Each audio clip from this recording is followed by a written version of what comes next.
Watch Put Up or Shut Up, the newest show coming exclusively to Motor Trend On Demand, July 20th, hosted by me, Brian Lowe's. You've got a small block Chevy in your car and you need more power on a budget, and that's what you're going to find out about on this episode of Engine Masters.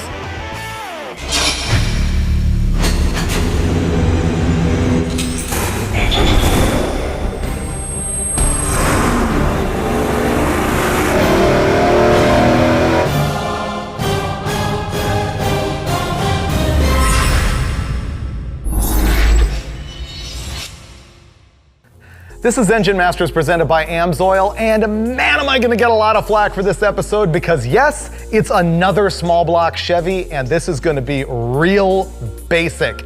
But here's my defense. I meet with a lot of aftermarket manufacturers and I ask them, what's your biggest selling part number? And invariably, it is some tchotchke for a small block Chevy. LS engines may be super hot, Fords and Mopars may be cool, but the fact remains that the small block Chevy still outsells everything else in the muscle car marketplace. And we still get questions from people going, man, I just want to hop up the 350 in my truck or whatever. This engine is based on the architecture founded in 1955.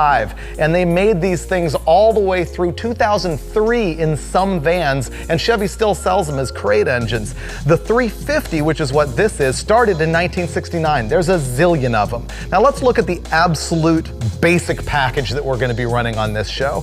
The engine is a crate motor from a place called First Mate Automotive. I bought it from Summit Racing for $1,399. I mean, it is basic.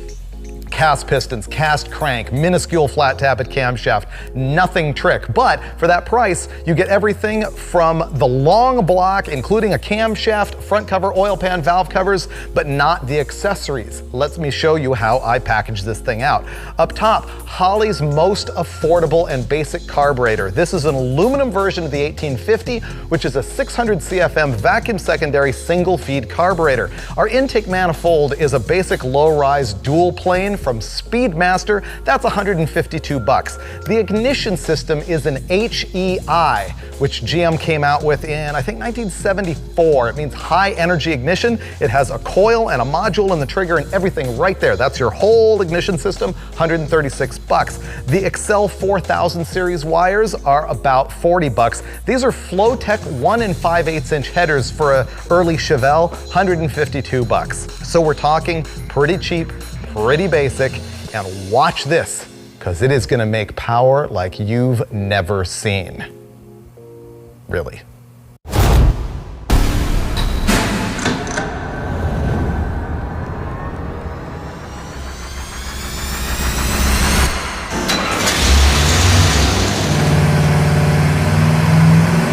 So we started at 2200. My torque number is way wrong. What a dog! It's a dog, and it made a lot more torque than I thought. Call up the numbers, what was that? You know what, it just sounds lame, doesn't it? Yeah. It's like, So our torque is 334.9 at 3,200 RPM. I guessed it was gonna peak at 2,800 RPM.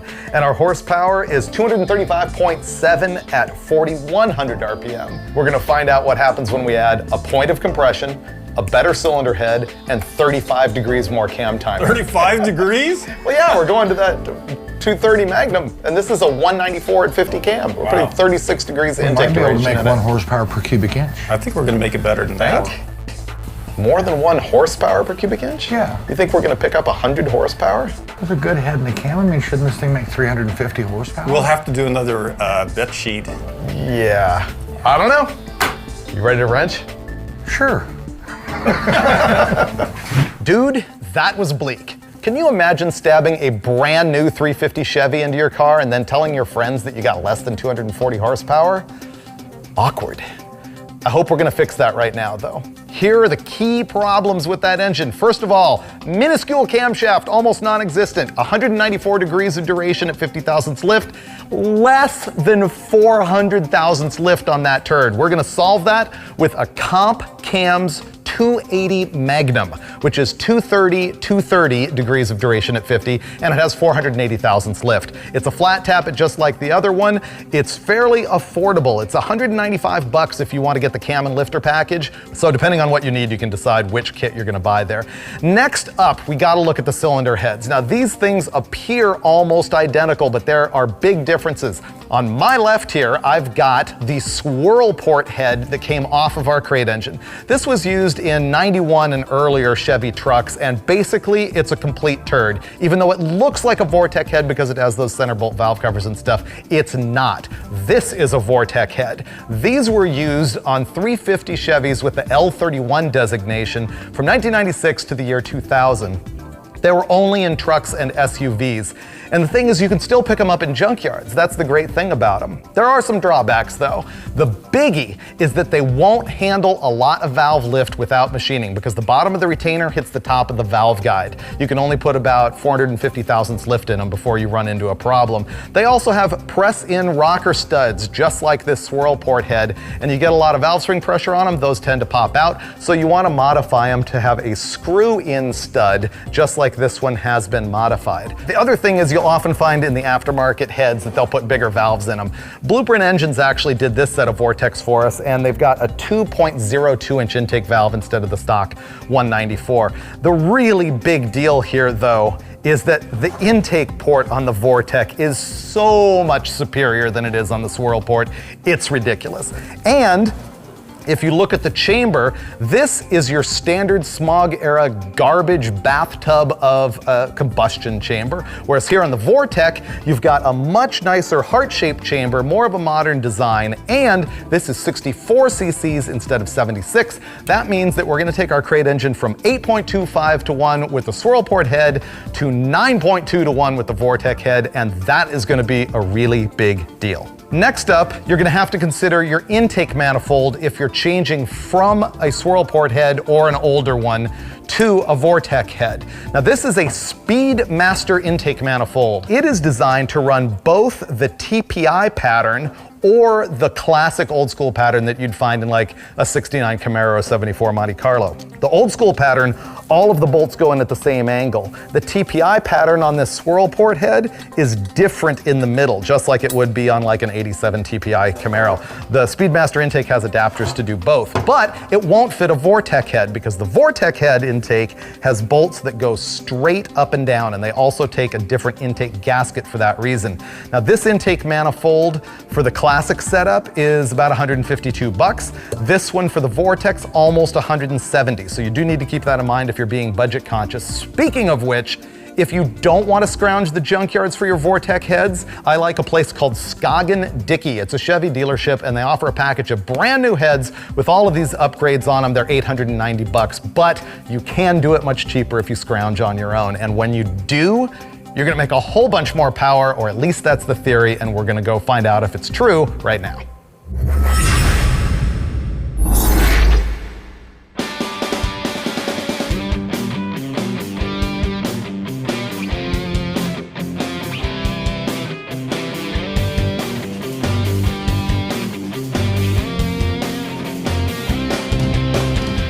Out with the world's smallest camshaft. I got this Comp Cam's what they call a K kit, which comes with the cam, lifters, timing chains, and valve seals, and springs and retainers. Everything that you need. Just guide that cam in, and boom, no fancy installation tool required.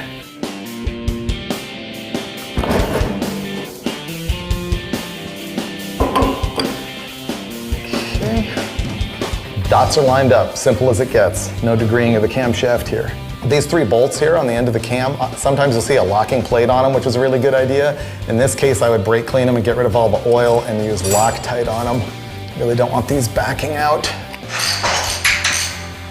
All right, we just slapped the cam in, and as usual with a flat tappet, you have to break in the cam with a special oil. AMSOIL makes that break-in oil. Once that's been run through the engine, this time, we're using an oil you've never seen on Engine Masters, the OE line from AMSOIL. It's a 1030. This is an affordable synthetic oil. It's about $5 a quart, and that's why they thought it would be the perfect thing for our low-buck little small block Chevy here. But first up, you gotta make sure that this cam doesn't go bad.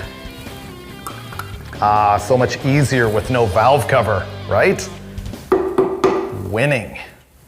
Okay, we're gonna pause our installation just a second for gasket maker science. Here's why. We have a new sponsor on Engine Masters, and it's Permatex, which is totally cool because we use this stuff all the time, and it's like, you know, a major part of every gearhead lifestyle. I'm gonna give you a tip about what you just saw about us slapping the intake manifold on that small block Chevy. See, at the end of the intake manifold where it seals to the block, there's what we call a china wall, and the intake manifold comes down here and there's a gap. Now normally, a gasket kit comes with a piece of cork that goes in there. But the problem is, with all this aftermarket stuff we deal with, the cork is usually either too thick or too thin. So we throw that away, and instead we use RTV.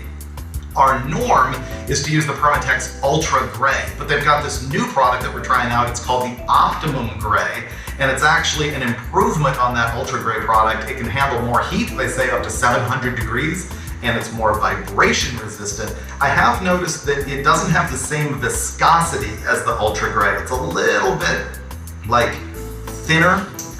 And you'll see here that we will just go ahead and lay a bead that we will eyeball at about the height of the gap in the intake manifold. And you can't go too extreme here, but what I am doing is about right. And it's funny because we always have a competition to see who can do this most neatly. And I think I am winning right now. You always gotta make sure to get this stuff tucked under the gasket at the end there, and that thing is not gonna leak. So thanks Permatex, our new sponsor on Engine Masters. Intake manifold, I pre-fit it, so I'm pretty sure this is gonna work. And goop. Ooh, perfect squish. Perfection. Here's the difference between a vacuum secondary and a double pumper carburetor. See this vacuum pod right here? It senses airspeed through the venturi up here, which creates a pressure drop, which opens up the secondaries. On this thing, it's all mechanical. And this thing, the 1850 carburetor, only has a primary accelerator pump discharge nozzle, which we also call a squirter, whereas a double pumper pumps twice. It has one in the front and one in the back. Way more better.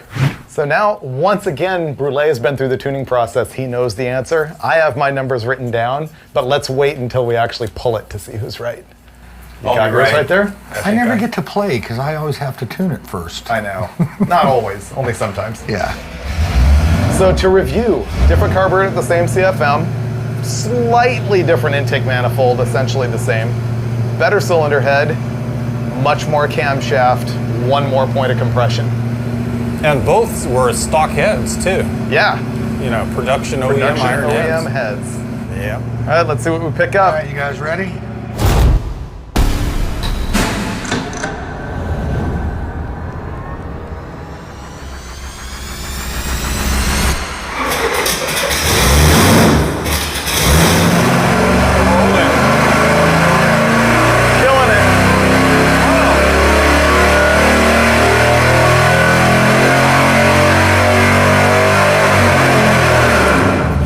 That's a lot of improvement. That's a lot of improvement. That's totally worth it. That's way over 100 horsepower. Let's see what it did. Wow! We just made 397 pound-feet of torque at 4,000 RPM and 364.9 horsepower at 5,500? We made 130 horsepower. Look like heroes, huh? It's like a 50% gain. Almost 40% gain. Wow. But see, if we had something that Crazy. made 1 horsepower and turned it into 2, it'd be 100% gain. So Yeah. we had some room to grow. At 62 pound-feet. Let's see the overlay before That's like and after. a whole different engine now. Wow. Obviously, these lines way down here are our baseline with the original heads and everything on it. And up here is everything we just did. There is no way to overstate the difference this feels like in the car. It's ridiculous. It's 125 shot of nitrous. Yeah. All the time. All the time. Okay, are you ready for this? Are you? Yes. The envelope, please. Yep. Don't pull out the wrong envelope. Let's hear yours first. Academy Award style. 385 torque at 4,200. So I was 10 foot-pounds off and 100 RPM off. Okay. That's good. What about you? For torque? Yeah. 402 at 3,900. Ooh. You were closer than me. Yep. At what RPM? I called 3,900 and it did it at 4,000. So you're $100 Yeah, off. so I was $100. You got And me. 375 at 5,600. 365 at 5,500. Why do we need a dyno? Why? That was dead nuts. Nice job there, Freiberger. Should I tell him? Oh, no, you didn't. You cheated? Oh, you got me again. That you were close. But you know what, though? You didn't know the torque. No, I didn't know the And torque. that was I a guessed good the shot. torque. That was a good shot on the torque within Yeah. just a couple of pound feet. So excellent He job. told me the power number. He said Oh, really? 360. Oh, and then man. I went from there. Ah, dude. But still, So you back amazing. calculated? Way good. And you know what? That's not really an expensive thing to do. Well, I did all the math on that. I'll tell you exact numbers on how much that all cost when we do our wrap up. Okay. I'll Ready? be all ears. Let's Go. So here's the cha-ching on the whole deal. go. Okay, let's hear it. So I added up every dime it cost to duplicate this. I mean, gaskets, everything, with the exception of the electric water pump, the two-piece front cover, and the water neck. I mean, Okay. everything. So step one that made 237 whopping horsepower, Weakling. $2,250. Pretty cheap though for all new. It is. This though, and the 365 horsepower configuration, $3,550. It's a difference of $1,300. You know, for the power gain, Totally worth I it. don't think there's any way you can get it cheaper than that. The thing is, I know a lot of people are going to look at those numbers and go, I could put a turbo LS in my car for that. And you know what? With scrounging, you probably could. But what do you think you could put this together with? What are you spending? Find the heads in classifieds or machine shops or even a wrecking yard. You could get all this stuff a lot cheaper than, you know, your retail price. So, Yeah, I bet you we could make this happen for $1,800, something Oh, yeah. like that. And Probably. that was really my point, to show people if you've got like your 82 Chevy truck driving around, this is the type of package you can look for. And it's the cheapest way I think you're going to get 350, 360 horsepower. practically any small block Chevy 350 can take these parts, even an old one. Like you told me, you can never go wrong with the 350 Chevy. I like it. Yeah. Now. Now it Yeah. was a turn before. I didn't like it But before. now it's good. Yeah. But wait till you see what we do with this thing next. It's actually going to be really good. I'll just give you a hint. Boost. Oh boy. Yeah. I can't wait. See you next time on Engine Masters, presented by AMSOIL and supported by Mr. Gasket and Earl's Vapor Guard Plumbing. So what do they call a polyblock a polyblock? Because it has more than one part, it's two parts. Poly means more than one. It's from ancient Greek.